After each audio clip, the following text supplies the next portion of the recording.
Hello and welcome to another episode of Scavenger Life. This is number 149 on scavengerlife.com. Okay, so we are in Amsterdam still. Yes. We're about to start we're ending our second week in Amsterdam. Yes. And it's very nice. It's been a very relaxing, it's kind of really become a vacation. We don't really do vacations well, but this is, it's become a vacation. Yeah, for it's us. like there are whole days where we're like, we could do anything. We don't have to do anything. Yep, You know? it's good. And for the newcomer, I just want to, if you're new to this podcast, just want to remind people that this is really about, I think we talk about the lifestyle of selling online. And for us, it's specifically selling on eBay. You know, I think there are other places that teach you how to find and sell individual items, or it's kind of like, a lot of how-tos. We do that sometimes. Yeah, and we like doing that too, but, it get boring week after week if that's all we talked about. What I think we're really focusing on is like how you run a business over time through all the ups and downs. Yeah. So, if you're getting started, there's like a million things you have to learn and figure out, and it's a lot of experience. But after you figure all that out, then you're just doing it. And then there's still a lot of up and downs. And for us, this is kind of what we're documenting here, I think part of it too is you don't always just figure it out. I mean, you're always evolving. So Yeah. that, like for us, I find that to be true. I mean, we're always finding new ways of doing things, changing things, doing experiments. And that's why doing this part of podcast is still interesting for us week after week, is because of that. Because we're always like kind of discovering better or new things to do things. Part of that is because we're really into trying experiments. I mean, we're like, well, will this work? I don't know. Let's try it. Let's try it. Well, the thing about selling on eBay too is you can do experiments with very low risk. I mean, most of the time you're going to either make a profit or break even. Yeah, and and I think for our business, doing stuff on eBay is, we never do experiments like let's spend $5,000 and gamble and hope we make our money back. Our thing is like let's spend like $10. Let's spend $10 on something, and so we never lose its money when you're dealing with one of a kind, kind of a vintagey items for eBay. When it's you're scavenging at the lowest level you can find and selling it for the highest you can find. And so it's like I said, we like to do experiments, and one of the experiments we're living it right now is like, can we run an eBay business, and then can we go and travel and be away from home for 5 weeks? 6 weeks. Yeah. So we were a week away in San Francisco, and then flew directly from then to New York, and now we're in Amsterdam. We're ending our second week in Amsterdam. We have another week of kind of like just vacation, and then we have a week here where we'll actually be doing some work.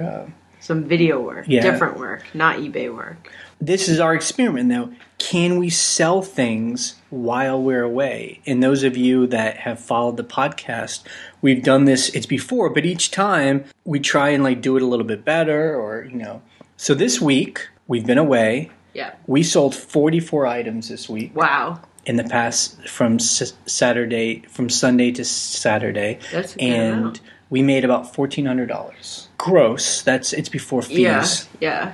So, average price of about $32 an item, which is a little bit lower than we've been getting, but Well, there's a couple of reasons for that. So something that we never usually do, but we did this week was this month, we put men's and women's jackets and sweaters on sale because we just have so much of that stuff and now's the season where people are buying that stuff. So we're like, just take off a percentage. Yeah, we talked about this a week or two ago, that we're kind of like, I know some people, they run businesses where they purely sell clothes and they do very well at it, and you can make a lot of money, especially if you go all in and list a lot. I get it. God bless you, For us, though, I just think that's how we started our eBay business, was selling mainly clothes and shoes. And I just think it's more like we just aren't as interested in selling clothes.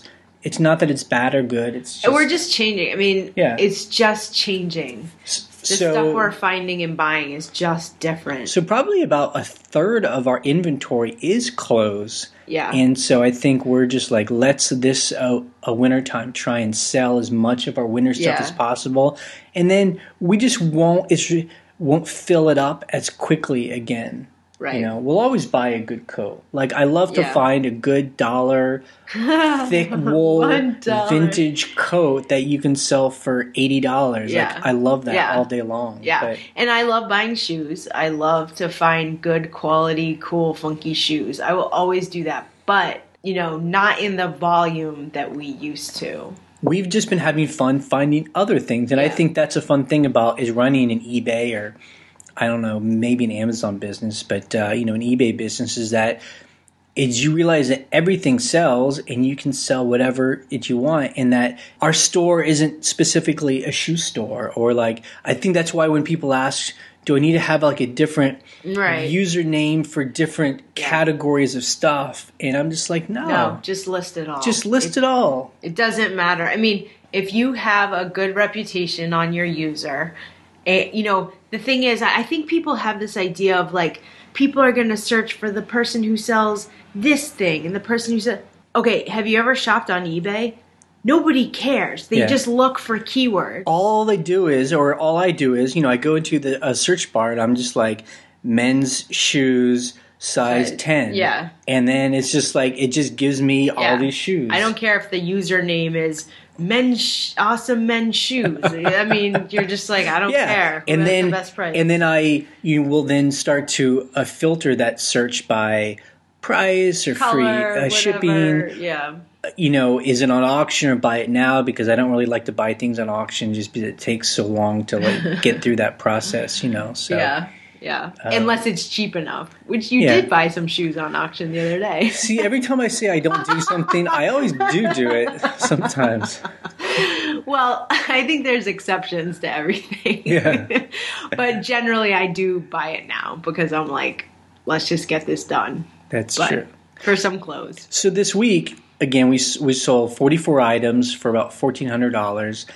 We really started selling a whole lot in the beginning of the week, and then it kind of petered out a little bit towards the end. So I was hoping we would make more than that. Yeah. But we sold a lot of items because we took a lot of offers. Low offers. This has been the week of just like... Yeah. One reason because, as you guys know, we don't ship till we get back. Yep. So our handling time is now for people, like it was 6 weeks, now it's about 3 weeks. So when people buy something, they know that they aren't going to get it. So we're just like taking offers because... If they're willing to wait, I'm willing to give them a very good deal. Right. And so that's what we've been doing. So... To me, this experiment is amazing. You know, again, I mean, we have done very little eBay for the past 2 weeks. I mean, you actually started to put some stuff up again. You listed a little bit. I listed we had this theory that if you're listing things, eBay, you know, search engine likes that. So I was like, I'll list a handful of things, you know, yesterday. And so I just started listing some random things just to get the ball rolling, which was good. I don't mind listing. Yeah. I'm like, okay, getting stuff online. But because it's kind of been vacation, you really haven't done any. No. Listings. I've definitely been. So we really haven't done any eBay. So it's great. We're making its money, not really doing any eBay other than just people sending in questions and, you know, kind of... You know, we're always dealing with that. Yeah, with that. But I just love that eBay seems to give us that kind of freedom. You know? Yeah, and we always say, we have a big enough inventory that we did sell 44 items, and that's a tiny dent in our inventory. So we're like, I don't feel like the pressure to list things while we're here. Yeah, and this brings up, you know, kind of something I posted a couple days ago about. This idea of having a business and being self-employed. Versus being self-employed, right? It's like... Well, and it's interesting. That's what Ryan from the Online Selling Experiment, his blog, where he also documents his... It seems like it's more of his Amazon store. Amazon. And he puts his numbers up. So I really love to keep in touch with him about that. But he had this idea of... if you run a business, if you can take yourself out of the equation and it runs itself because if you have like a process and employees and like you're more like the boss that can just walk away. But then if you're self-employed, if you walk away, the business doesn't do anything because you do all the work. Right. And so I guess in that sense, we're kind of self-employed. Yeah. Because in a way, if we walk away, no one is a listing or a shipping. But I think that there's that gray area where we're self-employed, but we do have this business that is kind of running itself. I mean, we have to eventually ship these items, but it's not like it stops immediately the second we walk away from the computer. It's like a floating business kind of. And I like this because a Wendy who used to do this podcast, it's with us, talked about it. Like she talked about like not ever wanting to have employees. Right. And the longer we do this, the more I really embrace that idea. Like I don't know if I want a business where we have employees because I like being here in Amsterdam, not having to do anything and not having to worry that like there's someone depending on an income from us, from what we're doing. Yeah. Yeah, that is a lot of pressure for sure. Although, to be fair, with the floating business model like we're talking about, you could still be making money and have a remote person be listing. Yeah. That's still something that could happen. And as you're making money, you could still pay them. So that's one aspect of it. Or someone could be at home right now shipping things while we're away. That would take some training, that's for sure. But... yeah. But, I wish Ryan total luck in what he's doing because I think he really has, he's young, he really has a vision, like, he wants to have a successful business, and he just rented, like, a warehouse space. Oh, really? Yeah. He did. Wow, that's cool. He's, like, paying friends of his to go and get inventory, and I guess he's trying to make his relationship with manufacturers in China. He's like, guess... That's the big thing in Amazon now is you make like a branded... You customize something. Yeah, like it's a spatula, but it's got like a special name on the box. So it's a spatula like other people have, but it's got a certain brand that you've made. Do you know what he's looking to brand? Nope. Oh, he hasn't talked about it. He either hasn't talked about it or I haven't seen that part of it. That's very interesting. But that's where he's really like stepping up, I guess, because you probably have to buy a certain amount of inventory. A large amount. So you have to be like, I'm going to buy $5,000 it's worth of spatulas. Right. And so with my face on it. You have to hope that. Wouldn't that be cool? Yeah.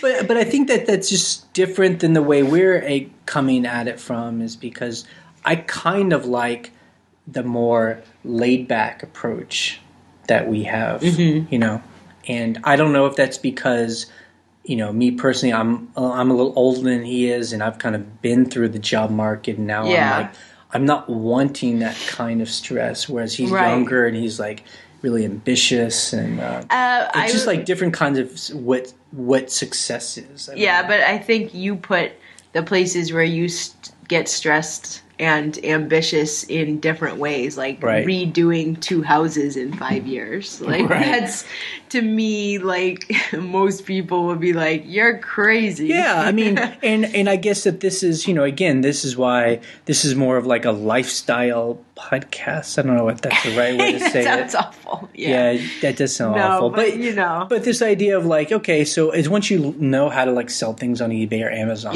like there's either if you get it or not. So I'm assuming everyone's hearing this. If you've gotten that part, and if you don't know how to sell on eBay or Amazon, just go to YouTube, and there's like a million videos that show you the step by steps. Sure. So it's once you learn how to do that, then it's all these choices that like we're talking about. It's Ryan's like, I'm going to go big. Right. Do the warehouse. Build an empire. We're more like, we want to be able to travel and sell things. We want to be nimble. And then we want to take our money and we're trying to invest in like rental property. Yeah. Because that's the more, I know it's not passive, but it's a little bit more passive than having employees that work in a warehouse. So there's no wrong way to do this. Yeah, there's all different ways of doing it. I think it's just interesting to see the way that people are doing it, the different ways. I think it's cool, and we can all learn from each other. Right. I think that's fun, and that's why I love how it's Ryan. He puts his numbers up on his blog every month. That's great. We put up our numbers every week. I mean, it's just because really that's what matters at the end of the day are cold, hard numbers. Yeah. I mean, like, are the numbers, it's reflecting a success in what you're doing. Right. Exactly.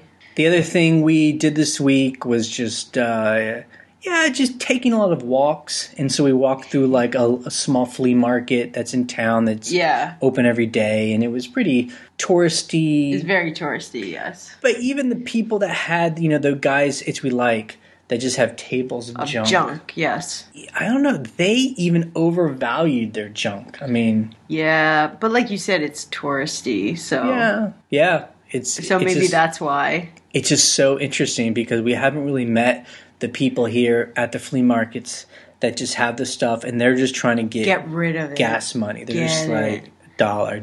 I mean, everything there is like, $5. €5, €10. Yeah, it's tough because, translate that and it's, more dollars than that. Yeah. So it is strange. So I guess, I do understand when we get comments on the blog from people from other countries, and they're just like, how do you find all this crap? Yeah, right. I mean, I don't know. But what's interesting too that I find about the flea market or the markets, there's a lot of markets in Holland and in Amsterdam. Like we went to another one today. We just stumbled upon one. But a lot of the stuff they have, it's not like a flea market you think of in the United States where it's just junk in a good way, like just random cheap stuff. It's like reproduction old stuff. It's clothes. It's stuff from China. Like, we're always like, where are the junkers? There aren't that many people. We have those. I mean, there are those flea markets in America where you go there and it's like guys selling like socks and Bob Marley T-shirts and like perfume knockoffs, like brand new kind of cheap tools from China, like screwdrivers. That's true. You're right. I guess because we live in a rural part of the United States, there are so many people that just, they really do scrape by making a living just like selling used stuff. I don't know. I feel like we see a lot of those people. Well, I just think it goes back to what we've always said. It really makes me see that in America we had, the past 50 years has been this like accumulation of stuff, Yeah. It was like, I don't know, it's what you call it, the World War II generation with the silent generation. Right. The greatest generation ever. And then the baby boomers. I mean, both these generations just have so much stuff. And so it's just kind of pouring out at the seams. And so those are the people I now realize, like, that's how we're making our living is on those. It's like these rich seams in the earth, and people are mining it, and there's just like there's so much of it. Yeah, it's true. It's kind of sick. It's just different. It's so different than Europe. I think we have to remember the history because, parts of Europe were decimated in World War II. It's not like in the U.S. where nothing was touched and then after World War II, it was all industry. It was like everyone gets a little house, they fill that house, then they get a bigger house, and they have 3 kids, and then, those kids have kids in the 60s and 70s. It's just this, like, massive growth, and that just did not happen here, as much or as big. Yeah. So that's the difference. That's why we're like, where's all the junk? And they're like, there's not that much junk. Like, we pass it on to the next generation, it gets recycled, whatever. So this week with customer issues, yes, a few minor. Every eBay seller loves to. I don't want to talk about them, but yeah, okay. No, I mean, we really didn't have any customer issues. I mean, the only thing is because we won't ship till October 6th or 7th, I've been saying, yeah. A 7th, you know, we email everyone that buys just to remind them that. A couple people, I think only one person this week said, I can't wait that long. Yeah. It was something they were buying for Oktoberfest. Yeah, I have some real lederhosen from Germany. Yep. I didn't buy it in Germany. I bought it in the United States, but it's made in Germany, and people were like so excited about it, but we weren't home in time. Right, so. But then someone else bought the exact same thing for a week later. Right. So that's actually perfect. Right. So that's no problem. And then, but the good thing is actually because we're away and won't ship and we're taking a lot of offers, people are just like, well, can I just pay you closer to when you're going to ship? We're like, no problem. I mean, it helps us sell more, I think, because we're willing to be flexible. Yeah. So actually we had a couple of buyers buy something, realized we weren't going to ship for a while, and said, well, I'll buy something else too, as long as I can pay at a later date. Yeah, which is kind of fun. So basically what I do is the day before we get back, like right before we leave, I send out notes like, hey, we're coming home. If you pay, I'll ship right when we get home. And most people pay. Yep. If they don't, I just, do an unpaid item. Yep. And then we did have, on the blog over at scavengerlife.com, we were talking about global shipping versus international priority versus first class. We had something. Okay. We mailed to France. That was in the global shipping program. Yes. And the customer emailed us and said it didn't get to her. And we were just like, please call eBay because they take care of that part. And we just got a message from eBay saying that they lost the item, refunded the buyer, and the person actually had opened a case, so we were getting a defect, and they said they would take they should take the defect away. Its defect away. So that no problem. Right. So that's a good example of how global shipping works. In fact, they didn't even show me that that customer had opened a case. It's like they don't even bother you with that. They just like take care of it. Well, the only weird thing is that she did contact us first. Okay, and we told her to contact and she was like, where's my item? Gotcha. And we're just like, well, here's a tracking number, and that ultimately it's eBay that took care of this. They are responsible for everything. Now, there's another sale that we had to someone in Botswana. Because we like to ship anywhere. So we definitely like the global shipping program, but they don't ship everywhere. So we still do ship to the countries that aren't part of that program. And now I only will now ship priority international. Because it has tracking. Yeah. But the problem is that the tracking will sometimes stop. Yeah. So in this case, the tracking stopped in the United States. The guy opened a case, and he even admitted all my packages that I bought on eBay have stopped in the same location in the United States, and I haven't gotten them yet. It's like they stop at the border of America right before they're about to fly out. And then I guess when they pass it off to, whoever customs. It's Botswana post office, they don't pick up the tracking. Right. Although in some countries they do. Many countries they do. Botswana, apparently, they don't. But so what initially I said, can you just wait? Because it's just going to take a while. I'm sure it's going to get to you, whatever. So eBay decided against us in his favor, refunded all his money, including the shipping. But the great thing is I had ShipSaver, and ShipSaver covers Botswana. You wouldn't think it did, but it did. And so I filed a claim and said this item got lost. The person never got it. The customer had to verify that claim online. He did, which was great. He was very nice about it. And we got our money back. So that's a good that's a positive outcome. Yeah. But again, it's another reason why we don't really like that system because because when you can't follow the item, it makes you feel helpless. Yeah. And when people talk about they ship things first class international, we used to do that all the time. Oh, yeah. And the problem is that sometimes it has tracking, sometimes not. Is that it's really you have to trust the buyer because this guy could have gotten the item And then he knows that it's not tracked to him, and he could still say he didn't get it. And so you're just like, yeah, it's like, what can you do? Yeah. Yeah. And so the thing is, most of the time for Priority International, I mean, a lot of major countries do the tracking. So you should be covered that way. But there are weird countries like Botswana. I just wonder, the people, and there are people in the comments of our blog who are very into, like, I don't like its program. Right. Because fewer people want to ship that way because they add extra fees and they have to pay all the import custom charges. up. So I'm like, okay, I really wonder if people who really believe in that would start to post their numbers of how much they ship overseas, like what percentage of their sales are overseas. Because if what they say is true, they should be selling more to overseas customers, more percentage than we do, where we're mainly selling GSP. Because if they're just doing first class international, the cheapest possible, they should. Because I was totally numbers. A skeptic when I first heard this,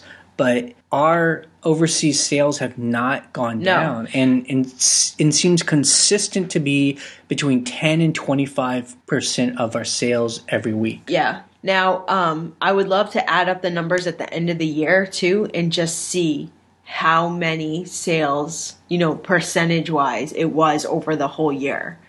I love it. I love global shipping. I don't think I've had a single problem with it. I mean, eBay takes care of, you get it to the warehouse and eBay takes care of it from there. That's our global shipping versus non-global shipping segment. It seems like an ongoing thing, and people will do what they need to, Yeah.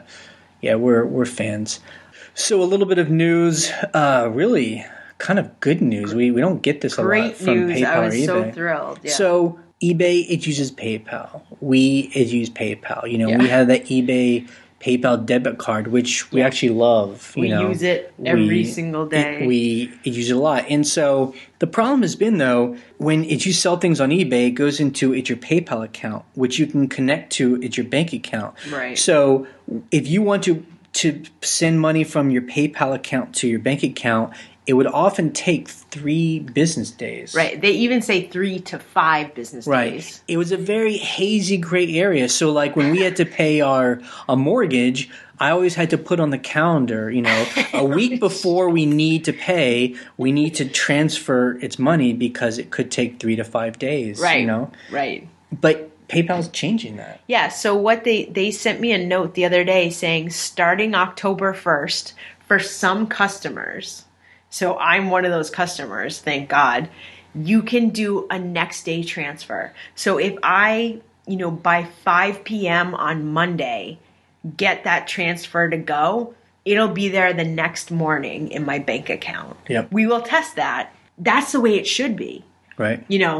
It should be that quick. And, we always would ask PayPal when we called them, not always, but we had called PayPal and asked them why it took so long. Right.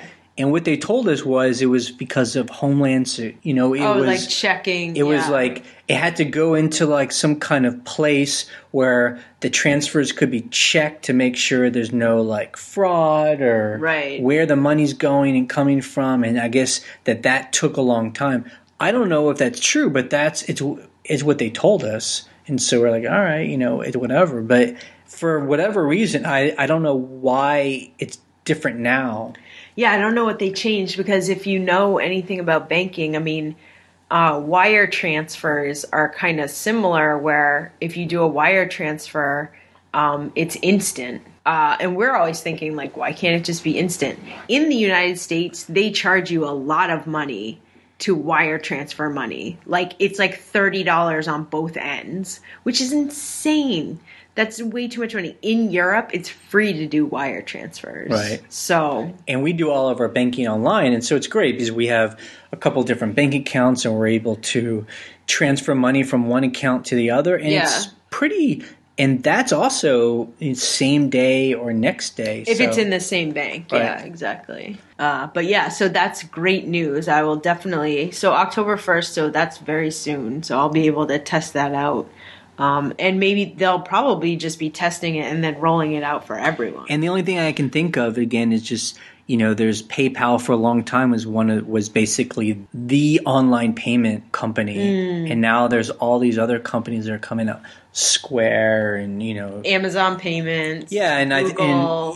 Everyone's like, doing online payments now, and I guess PayPal has to be competitive. Yeah, that's good. That's great. I want them to be competitive. I want them to be better. And that's why I always say I hear you when eBay gets, glitchy and they come up with these like crazy ideas. I mean, if those ideas don't work, trust me, people are going to either shop somewhere else. Yeah. And then, they're going to have to change because they have competition now. So I think it's a good thing. It is good. So some of the things we learned in the comments this week, the comments have been great on the blog. Lots of conversation. We've really been enjoying it because we're like 6 to 9 hours ahead of everyone.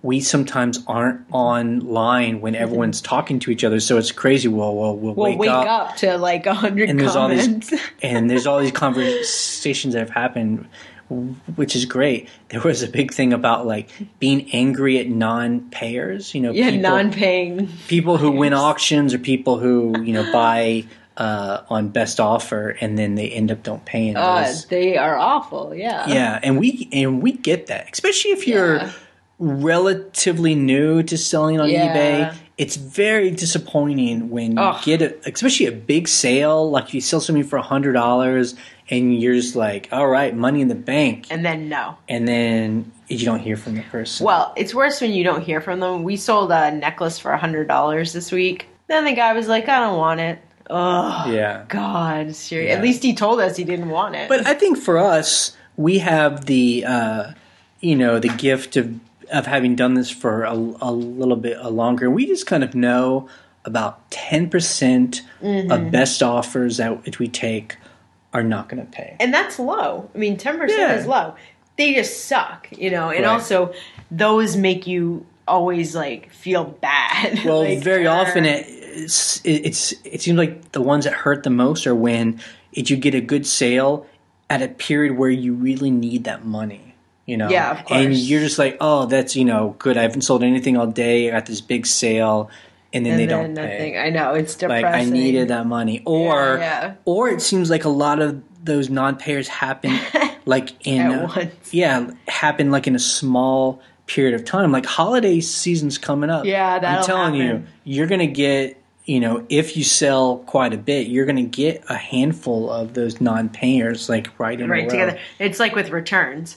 You'll go a week, 2 weeks with no returns, and then like a 3 returns. Or even like 2-3 months, you're just like smooth sailing, and then suddenly return. Yeah, and you're like, what? I don't know. Sometimes it just comes and goes. And so I just, you have to remember, it's just part of doing business, and you have a choice. You can just sell. Yes. Buy now, pay now. Immediately. That's it. Right. No auction. No offers. No make offer. This is what I have. Yep. You buy it. Basically the Amazon route. Although I will say, even if you do have pay immediately, you still get people who have already paid and they change their mind. It doesn't matter. Right. Like people change their mind. Oh, sorry, I found a better one. We heard that this week, from someone else. Oh, they found a better one, Right. It sucks, but what are you going to do? You can't just keep their money. They'll open a case. You know? So if you're new and this is happening to you just have to take a deep breath and just remember that you're basically like a retailer, and people do this in stores all the time. I mean, and if you have a quality item, it will sell again. It will sell to someone who wants it.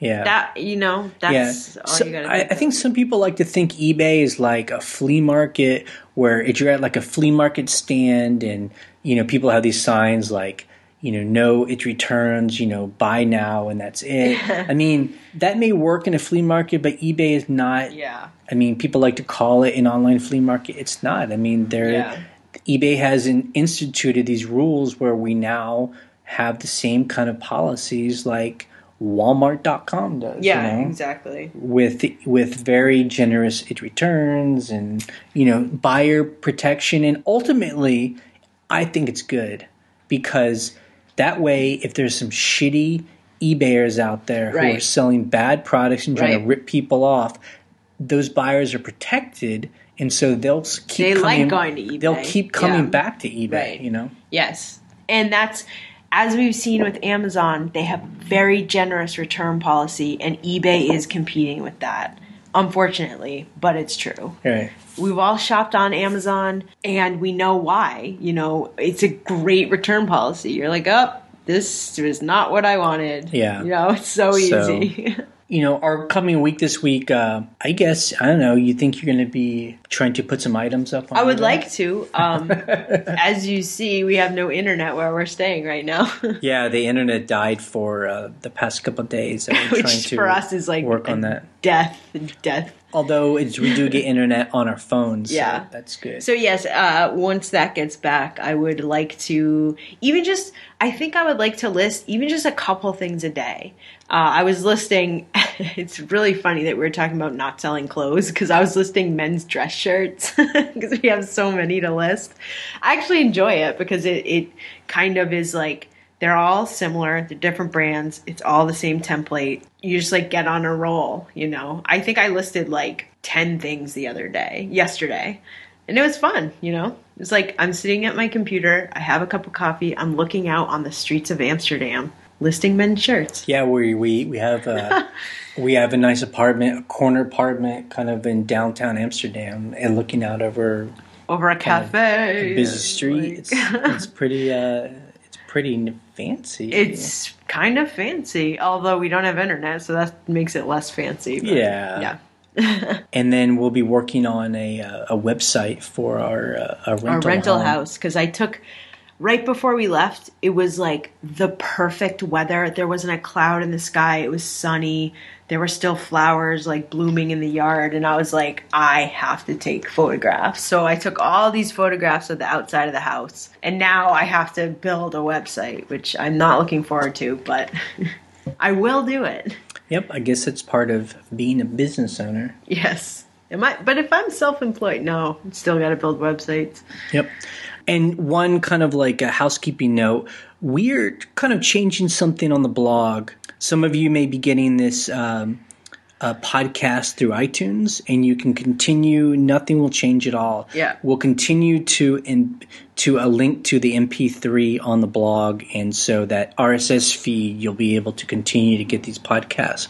Those of you who those of you who listen to the podcast on our website at scavengerlife.com, instead of embedding like an audio player, we're now just embedding our YouTube, its videos on the blog. And it's just audio. I mean, like, right. That's the thing. If you just want to listen to the audio, I mean, it's basically the same thing. Yeah, and that's just more just for us. It just makes it easier. Yeah, technically easier. It's, YouTube's a very reliable host. Yeah. And they'll be there forever. So we're just like, well, let's just use do that. A YouTube up there. So basically, you can still listen to us any way you do.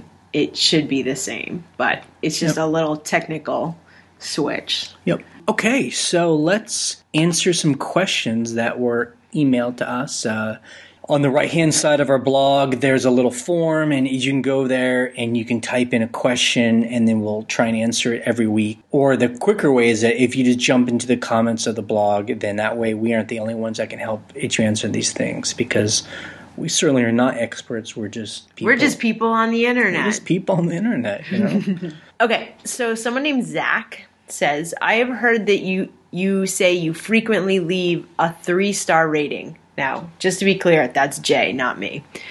I am just curious what would be needed to make a 5-star rating. I have always left 5 stars if the package shows up on time and it is in described condition. I don't know what else could be asked for, just curious. Now, I always leave 5 stars unless I am really upset with someone and I'm going to resolve it with them, you know, like my electronics sellers I've talked about in the past where they've, been really shitty. I usually leave a 5-star rating, but you've talked about leaving a 3-star rating. So, this is a good question. It's kind of putting me into a corner where I have to really justify my way of thinking. And you know what? My way of thinking may be incorrect on this. I guess this is a good example of like education of buyers. Right. And me as a buyer, a buyer. Like think of a Yelp. You know, that's another it's reputation a star place rating as well. System. That has a star rating system. You know, like I don't leave a 5-star rating on a restaurant just because they bring me the food and bring me a drink, you know. I mean, 5-star means like it was so amazing, like you've got to keep coming back to this place. Yeah. So I'm thinking, well, that's a kind of star rating, you know, that's a way I think about it for eBay or Amazon, where like, if it's just okay, you know, okay, it's 3 stars, you know, like it's fine. Not good, it's not bad, it's like, I got the thing. Neutral. But I do understand what Zach is saying, that my way of thinking is incorrect. Like it's like in the eBay world, 5-star means just like, it was okay.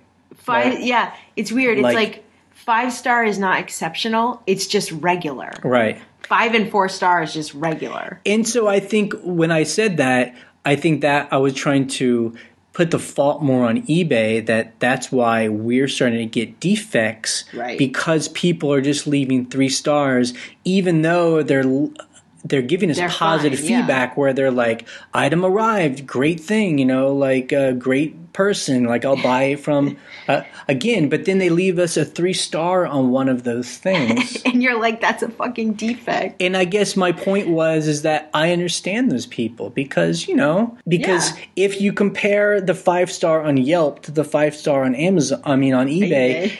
Those can't be compared. You can't. Right. You can't be doing that same thing.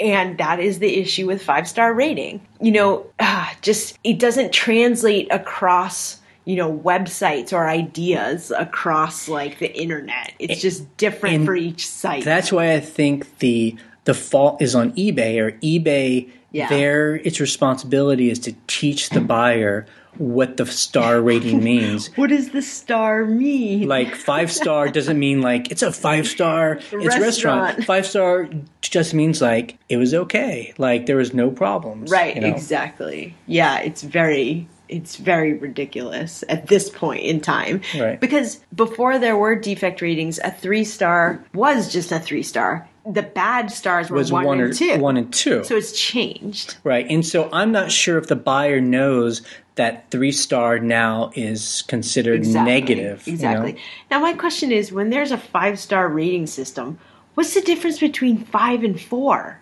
You know what I mean? Right. It's just a ridiculous. You're just like, why are there 5 stars? Why aren't there 3? Right. Bad, neutral, good. Right. It's just, it's ridiculous. Yeah, I feel like, again, eBay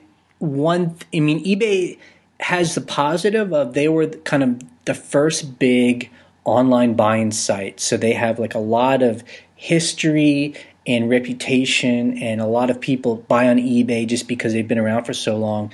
But it's also negative for them. They have all these things that exist on eBay.com that are too old, like the star ratings. You know, we have like a star with like shooting stars, or it's green. I mean, like, what is? It's like, who cares? Like, what does all this mean? It's like, oh my god. So I think eBay is struggling with trying to update itself without turning off things that people are accustomed to. Yeah, I agree with that. Okay, next question. Okay, Cherie in North Carolina. With the coming Christmas season, do you have suggestions of what kind of items sell best for Christmas? Yep, we have always said that everything will sell. Everything. Whatever you have that's sitting there that needs to get put online, put it online. Yeah. You know. I mean, people buy the most random stuff for Christmas. People buy stuff for themselves. People buy clothes. People buy trinkets, art, whatever. Yeah, I mean, people, and, you know, I do see on other people's blogs, eBay and Amazon blogs, you know, they talk about, they go and they buy like toys and, you know, Halloween costumes, you know, and that they're actually buying for what's happening during that time. Right. I'm sure that works too. But I guess our point is you can list anything. Yeah. And everything At any time. everything gets bought for Christmas time. Yeah, you know? I think it's best to just list the stuff that you always list, and that's it. What's more important for us, and you know, this is just our way of selling eBay, is the scavenging aspect, which is why we're called Scavenger Life, you know, right. Is that whatever you can scavenge for the cheapest and sell for the most. You know, one answer is like, what items sell best? I mean, iPhones, you know, buy a bunch of iPhones to sell number one seller. But that's not how we make a living, because we aren't going to find cheap iPhones and make a lot of money on that. You know, it's whatever you're able to find for $1 and sell for $30. You know, that's kind of its mentality. That is interesting to you, right? Like, I sold a wooden corkscrew to open up a wine bottle. I bought it for $1. I sold it for $30.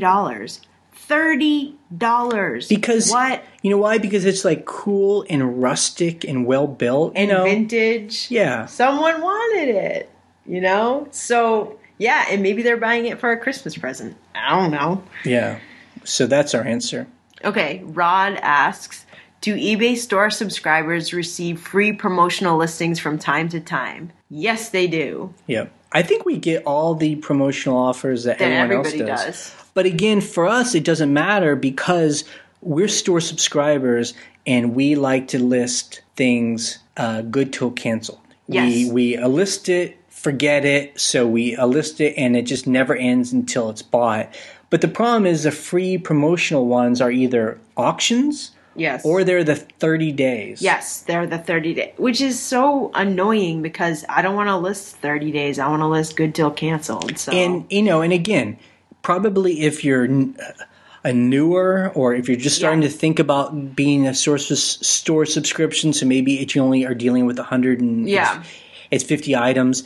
It's cool. If you're willing to kind of like manage at your store and figure out when things end and list them. I mean, we have 3,500 items and we don't want to think about that stuff. Yeah, like for us, this is just for us. This might be for you or whatever, but I don't think about listing fees. I pay for the highest price store because that's what works for me. Listing costs 5 cents an item. I cannot think about 5 cents. I just need to list. It doesn't matter how much it costs. And it's Chris the Coin Guy, when we did that interview, it's with him, he said something that was very right on, is that, you know, eBay is having to compete with all these other sites that are now coming online where they're attracting other people to sell on there. It's almost getting to be where it's going to be free. You know, and eBay does this now where they're like, list 10,000 things for free in the next 2 weeks. I mean, I think it's going to get to the point where you can list on eBay for free. I mean, they make their money on final value fees. Right. That's where they make their money. Bottom line. It's final value fees. The more you sell for more, the more money they make. Yeah. You know, it's not like, you know, because most sellers don't list 10,000 items unless you're like some crazy electronics seller. You know, that's not where the money is. The money is the percentage, the commission. List it and forget it, babes. List it and forget it. David says, I see you do pretty well with Bakelite jewelry. Could you talk more about how you source and find and test Bakelite jewelry? Example, you go to an estate or auction and do you pull out the tester right there and test the item? Do you just take a chance and buy it? You also recently talked about Scraparella, and I have checked out her videos too, but I'm curious on how you both approach validating the products at the time you're buying the item. Yes. That's a very good question. Two things. I never pull out my iPhone and research, and I never test things right there. That's just me. I don't like to look like I'm a seller. I mean, just a caveat as far as like checking things out on our iPhone. If we're looking at something that's cost more than like $20, I'll maybe go kind of in a corner or like be very low key. Yes. And check it. But for the most part, we buy things that are pretty cheap, and so we just trust our gut. Yeah. And we're willing to take that risk. And the same's true for Bakelite jewelry. Yeah, the thing about Bakelite, which is tough, is, you know, there's a lot of contemporary jewelry that looks like Bakelite because that's the cool look. So companies have made, that kind of orange, amber, like cracked plasticky. Look. Yeah, I mean, it's hard to tell until you test it at home. And how I test it is there's 2 ways of testing it that I know of. There's this semi-chrome cream, which is like some kind of metal polishing cream. You can buy it online. It's super cheap, whatever. Or 409, the cleaner that you buy at the store. It has this similar chemical reaction. So what you do is you take 409. I have a little bottle of 409 at home. I take a Q-tip. I rub the Q-tip on the Bakelite. If the Q-tip immediately turns like a mustard yellow, like a bright yellow, that is Bakelite. That's how I test it. The same thing happens with semi-chrome cream. If you take the semi-chrome, you rub it on there, and it turns a bright mustard yellow, then it's Bakelite. And most of the Bakelite that we've bought and sold, we bought from people that didn't know it was Bakelite. It was they just thought it was plastic. It was just in a pile of jewelry. Right. We bought it for, under $5. So it was worth taking a risk. When people know it's Bakelite, they will have a high price on it. They will have a close to market value price on it. So for me, I don't buy that stuff because I want to resell it. It's not like I just want it for myself. Right. So I'm looking for the pieces that people don't know are Bakelite. If I buy something and it's not Bakelite, I could probably still make money on it if I get it cheap enough, so it doesn't really matter. And that's why we mentioned is last week about is Ryan really going deep into Scavenger's YouTube videos about identifying different kinds of jewelry, because that's really what it's all about. And now it makes us understand why people just get obsessed at the flea markets when they're going through all the junk jewelry, or why people at the auctions will pay $100 for a big bag of what just looks like junk. Kids, it looks like plastic Mardi Gras beads, but there's stuff in there that's valuable. Because that's what they're going after. They're trying to find, the stuff that's made out of like tortoiseshell and coral and Bakelite and amber, all that stuff. I mean, that's where the value comes in, is when you're finding something that they don't know they're selling that to you. So that's the problem when you go to sometimes there are flea markets where there are people just selling jewelry. It's beautifully laid out.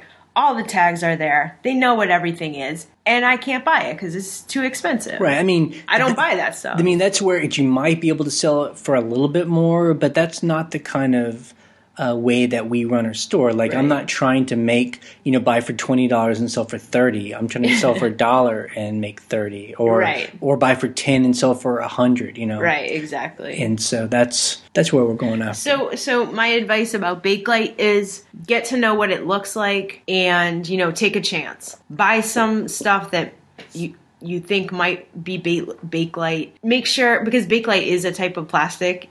It's not like something special beyond that. Make sure it doesn't have any seams on it. Like if you see a necklace and you're like, that looks like it might be Bakelite. If it has any seams, like it was molded, that's not Bakelite.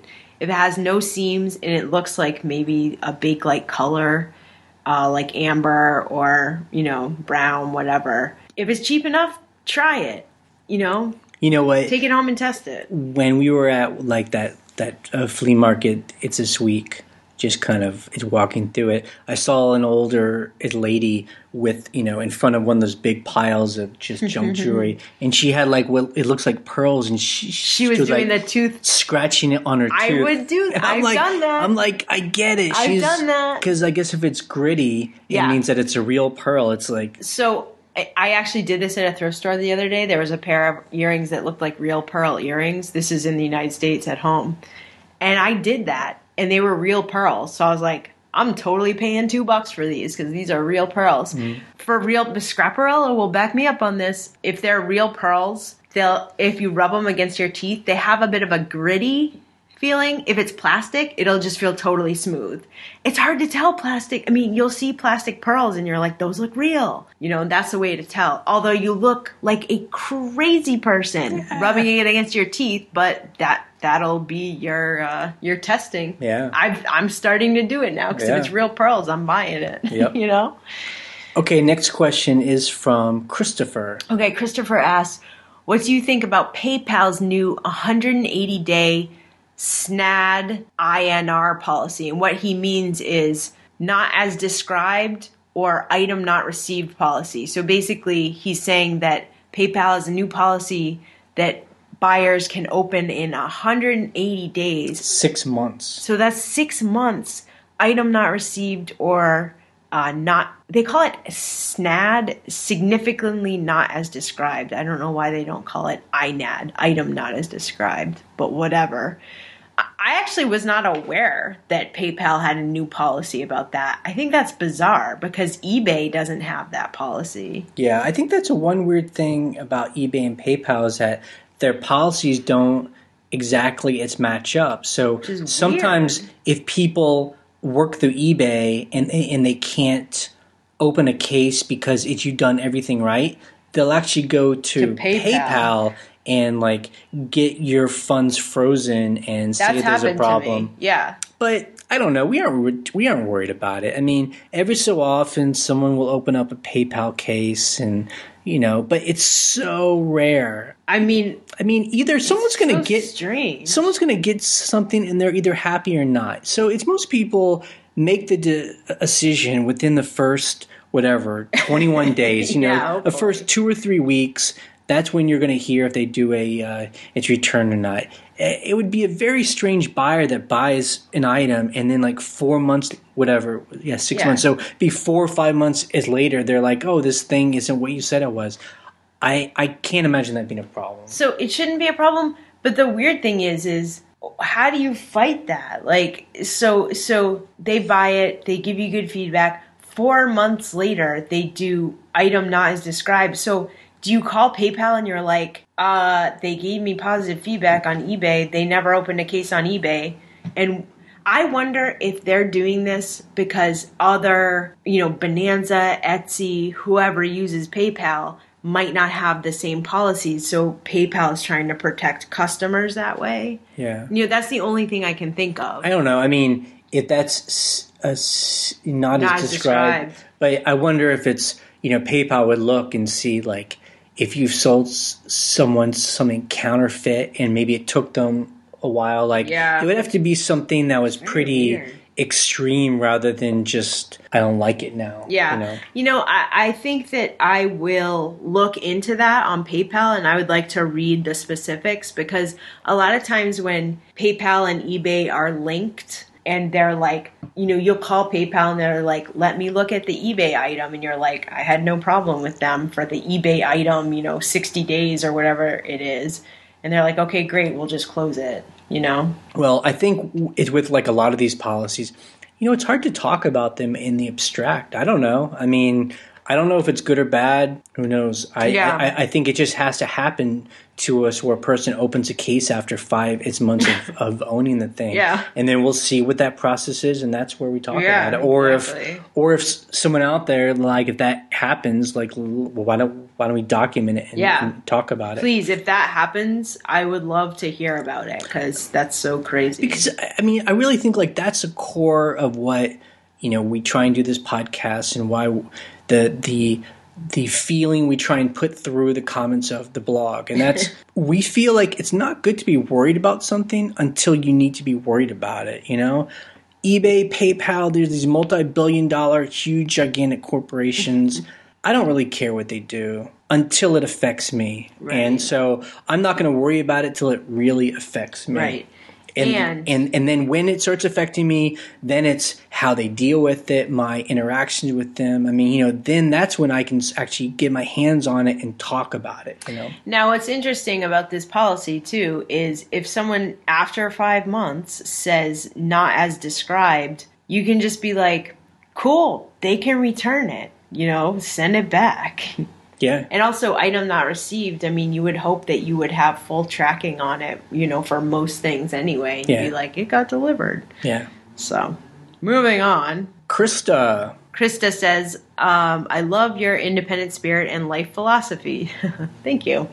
As self-employed scavengers and given the health reform laws, how do you pay for your own health insurance? It's a good question, and we've talked about this before. Yes. Putting aside any political feelings that people have towards the Affordable Health Care Act or Obamacare is simply, it's actually better for people like us. I mean, it was kind of built for people like us. Those of us that wanted to get away from working for a corporation, because many people were continuing to keep their job at a company because they were getting employee-sponsored healthcare. Right. Because it was so difficult to find an affordable healthcare plan in the private market. I know we didn't have insurance for years. For a good long time. Long time. When we had this video business because it was just too expensive for not very good coverage. Right. But the Affordable Care Act, it's just for my experience has been exactly what it's supposed to be. Yep. It's a website. I go there. I put in some information about it to myself, where I am. I can shop around. I found a really good deal. And actually, if you make under, I want to say like $50,000 for a single person and like $75,000 for a couple, I mean, you know, you gotta check those numbers. You gotta check. There are I mean, they actually give you subsidies. The government helps you pay for that, and so it really. So works. we got health insurance, like medical insurance, and dental. Yeah, and so it's not super cheap. I mean, we're still having to pay. It's like another car payment, I guess. We don't have a car payment, thank God, because we. But we can pay for health insurance instead. because we have a very old car. But it's basically like a car payment, but now we have health insurance. Yeah, and I just want to note that the open enrollment period for this year starts November 15th. So if anyone has not checked it out and didn't do it, or is now self-employed that wasn't self-employed last year, go on healthcare.gov. And just like with eBay, put aside the politics, put aside your personal feelings, whatever. Just check it out. And just go to healthcare.gov. Put in your state. And try it. And I know that the website had issues at the beginning, but those issues have been long gone. I've had really good experience. Yeah. And it's great. You know? Yeah, I actually have to change something with my medical insurance, so I'm going back to the open enrollment on the 15th and changing something. And it's actually nice. For me, I got my first physical that I'd gotten in 10 years, I think, earlier. It's this year, and it was nice. Got all the tests done. Got to sit and talk to my local doctor. I now have a doctor for about half an hour. It's about, my habits. It was nice, and now I know that if I ever have a problem, he knows me. And, right. And then... It's how it should be. And then I've got dental insurance now, and so I've gone for 2. Yep. It pays for... a checkup every 6 months, cleaning with the x-rays. I got some work done, so it covered half of that, so I still had to pay, but it was great. So I had a couple of like minor small cavities. So basically all the people in the UK are like, what the hell are they talking about? You mean they couldn't go to the doctor whenever they wanted? I just think maybe it's scary for people who have worked at a company, and so for them, healthcare feels like it's free. But it's not. But it's never free. We know it's not. It's part of your...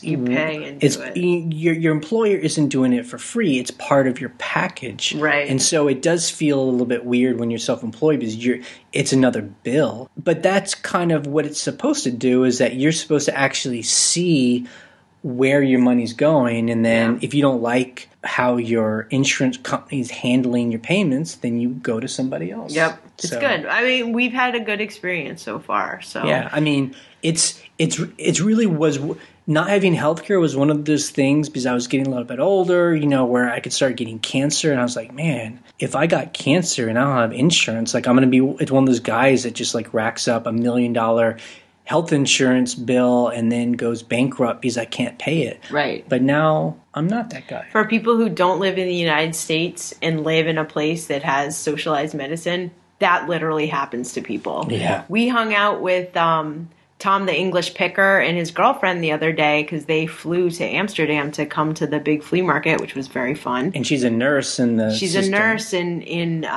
Britain, and it was just funny to explain to them, like, look, people get cancer in the United States and they lose everything because they have to pay the bill. And they just looked at us like, are you kidding? Really? That happens? Yes, that happens all the time. That's like the number one reason that regular people go bankrupt is medical fees. Yep.